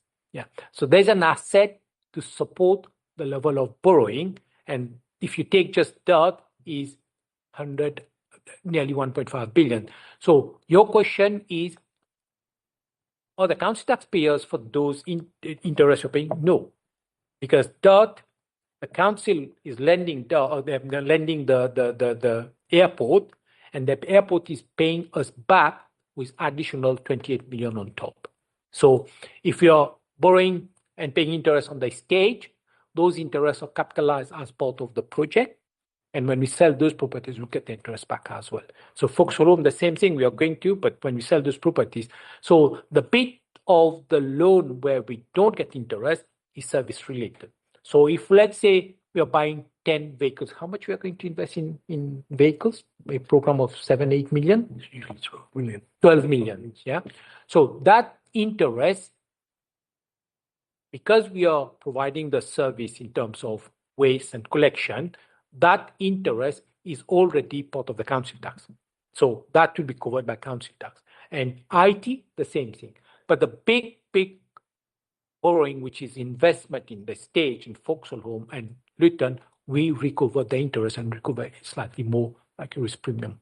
So just to sum up, is council tax picking up for those loans? No. On the contrary, those loans are generating 28 million of additional interest, which is helping the yeah. But any commercial carry risk, absolutely. We've seen in COVID, it carries it, but let's hope Black Swan doesn't come. It come every year. And maybe I won't be here in the next Black Swan, but no. If you look at, there's a chart you will see in the budget report, how much on LAL, how much interest we are receiving, and how much interest we're paying. So there's an upside of 28 million. It's like that. That's good. Yeah. Thank you, Councillor Khan. Yeah, thank you very much for a comprehensive report. As far as the allocation is concerned, we know that adult social care, housing, and children's services are the biggest spend, and sometimes it's very difficult, although you've done well to get better at projections, but it's still very difficult. You don't know whether, like you said, 3-4 new cases of children coming in that could throw the figures apart. And like Paul said, we only reached 86% of assessments within the first 3 weeks or 4 weeks. Just imagine if we go to 90% or more, that demand then on service, the wraparound service could cost quite a bit of money. Same thing with adult social care, a few falls, people end up in the hospital again into care, that could have an impact. So my question is, are we being smart in terms of allocating our budget and looking at prevention, particularly for falls, and also managing people in their homes, looking at areas of growth and demand like OTE, adaptations? I feel at this time in the moment, there are so many elderly people who end up in hospital, end up in care, could be managed better at home if they had better facilities, if their relatives were able to support them better by simply having the wet room or an extension at ground floor level without going up and down the stairs. I don't think that we are being smart enough as a council, because that's an area that we haven't invested much. And even when the cases come, it takes years and years before anyone qualifies. So I think that, part of that budget should be looked at and putting aside, because you'll be saving more in the longer run. And when we're talking about housing, the more people we get into employment, the less we have to give to people for free. So again, around education, particularly around adult education, because we know our numbers are very low when it comes to qualification. And we need to get better at that. And we need to get better at generating more opportunities. So perhaps, I haven't heard much about that, making specific allocation interventions for that particular side of budgeting. Absolutely, 100%. As I said earlier, every council is struggled to look long term. So return loss nearly 110 million. Our need has been going up. Deprivation, biggest challenge. Resource has not been going up. So council has been just balancing the budget 1 year. So you're absolutely right. Prevention, things like that was becoming secondary. We have to provide the core service, yeah. But going forward, Now, Luton has been getting what we were supposed to receive years back. There will be significant amount going into the point you made, prevention. The budget makes allowance of 6.3 million, which will be going towards all those projects. But because the settlement came very late, 17th of December, we didn't have time. But we means the council have to go develop those proposals, go through consultation, agree, and then come with what that is going to be. But that is already ring fence set aside. So the budget has got 6.3 million set aside. We call it a resilience fund. So resilience and providing quite a lot of these the one you've mentioned, helping with all this employment, helping with prevention. So, and on top of that, you will see when you look at the Appendix M, I've got it right there in growth, yeah? Appendix M, you will see the significant amount going into sort of children's services, adult social care, and housing. You'll see 80% of the growth has gone in those three areas, yeah? So hopefully because Luton receive its fair share now, so we can fund those services, and on top of that, there's that 6.3 million, which we exactly addressing those. Yeah, thank you. Okay, Councillor Fry. Thank you, Chair. On the unavoidable cost growth general fund budget, I just want to understand something. I'm not sure I am understanding it quite right. You've got the base budget for 25-26, then you've got the budget growth. So am I understanding right that that is the amount it's going to change by from that base budget? Yes. So yeah. So we take the base budget. You're absolutely right, and then we add all these things. But at the same time, sometimes there is a question: do we do zero-based budgeting or we don't do zero-based budgeting? But there is 11 million coming as savings. So we take the base budget, all the growth, how we can deliver services better, and that becomes the revised budget. Yeah, including pay and inflation. Okay, yeah. Thank you. So I just want to understand something then, understanding that point around the children's services and the housing general fund. As the children's service care is going up quite significantly, and the housing general fund, particularly with Foxhall Homes, or sorry, children's care, go backtrack, sorry, do apologise. One's going up and one's going down by about the same amount. In the housing general fund, we've got minus 1.8 on Foxhall Homes and a minus figure in TAPS. And then we've got quite a big change. And I just wonder if you could shed any light on those things for me, why that's happening. Is there any changes in policies or anything? Are you looking at the slide or are you looking at the report? In the report, let me bring, okay, let me try to bring that report. Yeah, okay, yeah, so bear with me, page, so I'm bringing this 232, 232, okay, okay. Yeah.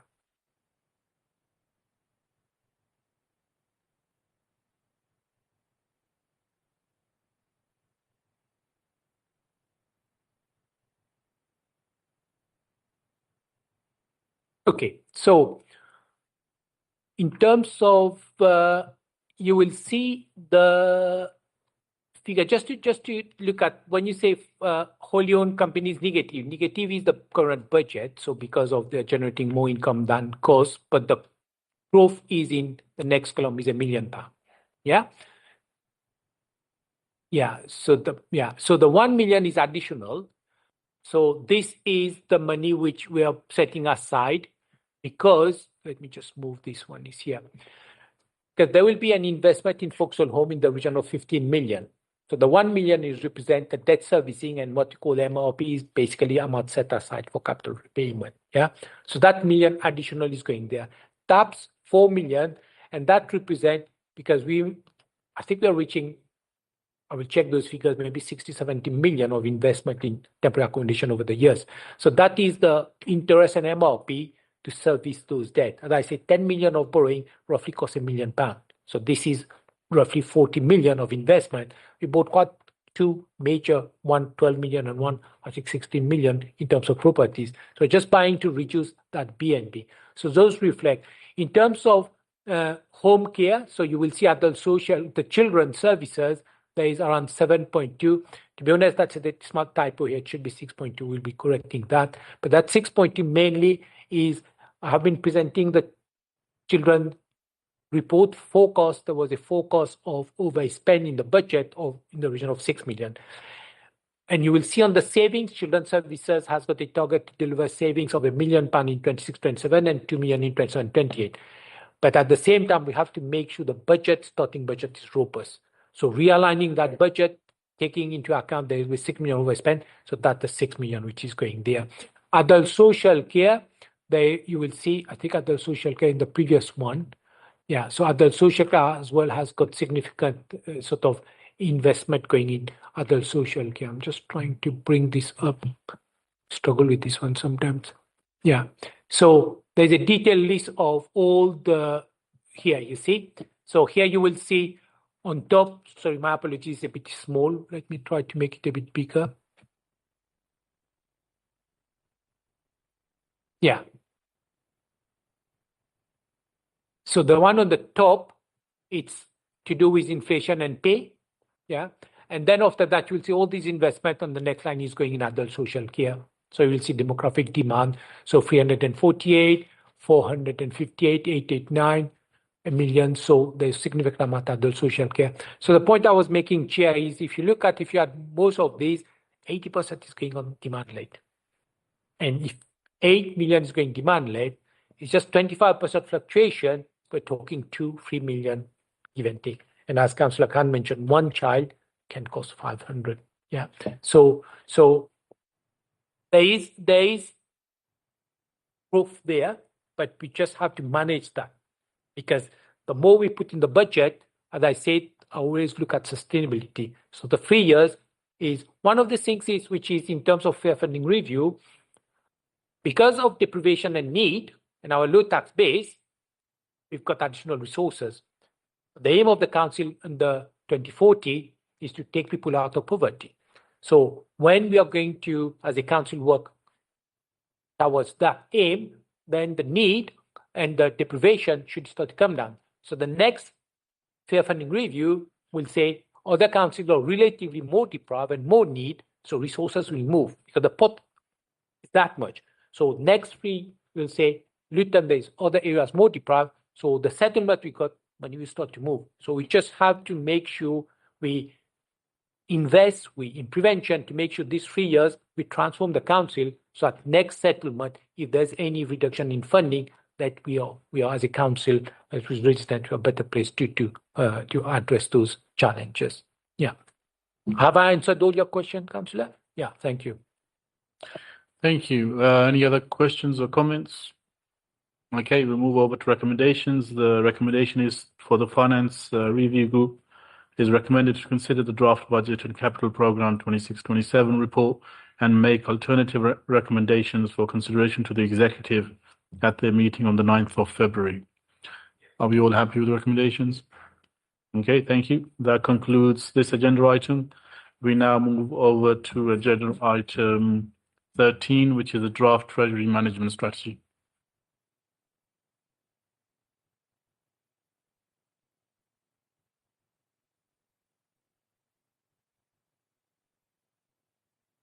That's right, agenda item 13. Yeah, so the treasury I've covered in this slides, Chair. The slide was a table on treasury, the amount of borrowing, the amount of capital expenditure. But if anybody has got any specific question on the treasury, I'm quite happy to go through. It's quite technical. There's a lot of what's called prudential code and everything. But in the Chair, I should have mentioned in my slides, I did cover the treasury bit. Sure. So, it looks like majority of this report has already been covered off in the slides. So therefore, I will move directly over to any questions, comments, and recommendation, which is to, again, the same thing as last time, just to approve the report. Okay, everyone's happy with that? That's great. We now move over to the last item before everyone starts packing, which is the work program. Is everyone happy with the work program? Just to know again that we will be adding on the send agenda item on the 26th of February.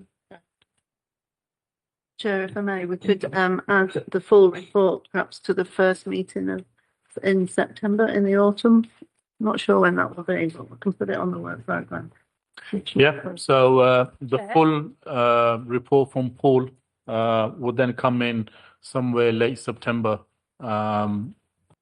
into the FRG meeting. Chair, Thank you. can I just So- ask, is the interim report that Paul agreed to, would we be able to get that in February, do you think? I believe so, yeah, that's the one we've just discussed, that will be here on the 26th of February. And then the full report in September, late September, I think, presumably. Okay, thank you very much, everyone. That's quite a long meeting, but